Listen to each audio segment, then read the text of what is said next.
السلام علیکم۔ یہ ایک اور دوسرا چیپٹر جو میرا فیوریٹ ہے وہ میں پڑھوں گا۔ یہ کتاب میرے نانا نے لکھی تھی، اگر آپ نے پرانی ویڈیو نہیں دیکھی تو یہ کتاب میرے نانا نے پبلش کی تھی 1979 میں، مولوی سعید حسین خان، اور یہ ان کا ایک چیپٹر ہے جو بہت امپورٹنٹ ہے قرآن مجید کے بارے میں، قرآن پاک کے پڑھنے، سمجھنے اور اس کے احکام پر عمل کرنے کی اہمیت۔ تو آئیے اب ہم مل کے پڑھتے ہیں اس کو اور سمجھنے کی کوشش کرتے ہیں۔ تو قرآن پاک کی تلاوت باعث ثواب ہے، مگر یہ جاننا اور سمجھنا بھی اشد ضروری ہے کہ اللہ تعالیٰ اس کتاب میں اپنے بندوں کو کیا احکام دیے ہیں، تاکہ پڑھنے والا ان احکام کو بجا لائے اور دین و دنیا کی فلاح حاصل کر سکے۔ جسے اس بات کے معلوم کرنے کی فکر نہیں ہے کہ کلام پاک میں اللہ کے کیا احکام ہیں، وہ انتہائی غفلت میں مبتلا ہے۔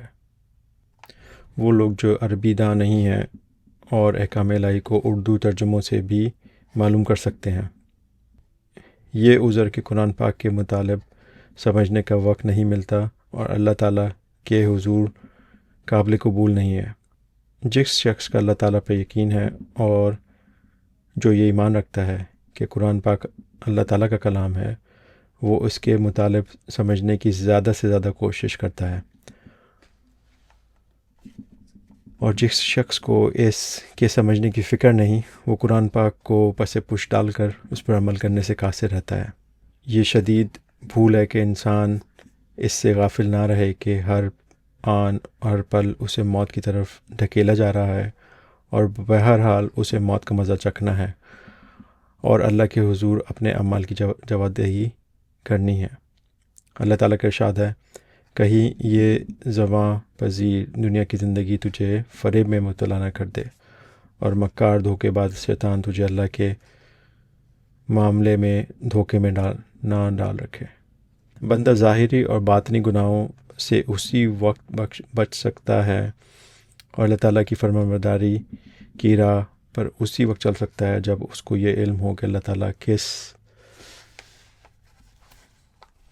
بات سے خوش ہیں اور کس بات سے ناخوش ہیں، اور یہ بات کہ قرآن پاک کو سمجھنے سے ہی معلوم ہو سکتی ہے۔ اس لیے اللہ تعالیٰ کی دی ہوئی جو مہلت میسر ہے اسے انسان ضائع نہ کرے اور قرآن پاک کو سمجھنے اور اس پہ عمل کرنے کی امکان بھر کوشش کرے۔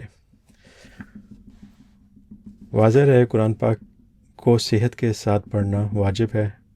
جن لوگوں کو قرآن پاک کو صحت لفظی کے ساتھ نہیں پڑھا گیا، وہ عمر بھر قرآن کے پڑھنے میں غلطیاں کرتے رہتے ہیں۔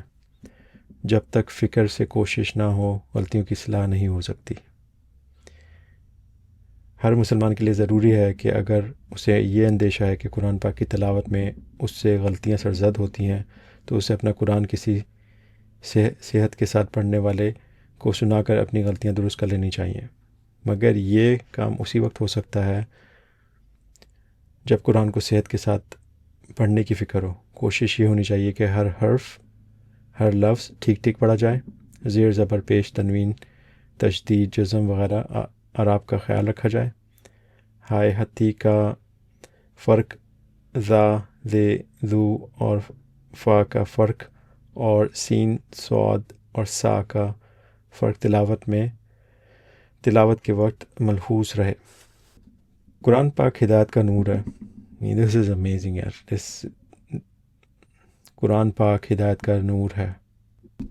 اس سے ہدایت پانے والوں کے لیے اللہ تعالیٰ فرماتا ہے، اس شخص کے لیے جو اللہ سے ڈرتا ہے، یہ قرآن نصیحت اور اللہ کے احکام کی یاد دہانی کا ذریعہ ہے۔ ہم نے جو قرآن ترجمہ سمجھنے کی طرف توجہ دلائی ہے، اس سے یہ نہ سمجھا جائے کہ جو لوگ ترجمہ نہیں جانتے وہ بغیر ترجمے سمجھے قرآن کی تلاوت کرتے ہیں، وہ بالکل ثواب کے محروم ہیں۔ وہ بھی ثواب سے محروم نہیں ہیں، ان کو بھی تلاوت کا ثواب ملتا ہے، ہر حرف پر 10 نیکیاں۔ مگر یہ ضروری ہے کہ توجہ سے الفاظ قرآن ادا کیے جائیں اور دھیان الفاظ پر رکھا جائے۔ مزید ارشاد ہے کہ یہ قرآن عربی زبان میں نازل کیا گیا، اس سے اس کی آیتیں صاف اور واضح ہیں۔ اور یہ ان لوگوں کے لیے ہدایت ہے جو سمجھ دانی رکھتے ہیں۔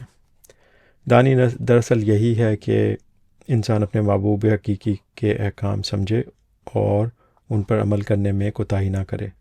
ارشاد باری تعالیٰ ہے، اس قرآن میں نصیحت اور عبرت ہے اس شخص کے لیے جو فہم دل رکھتا ہو۔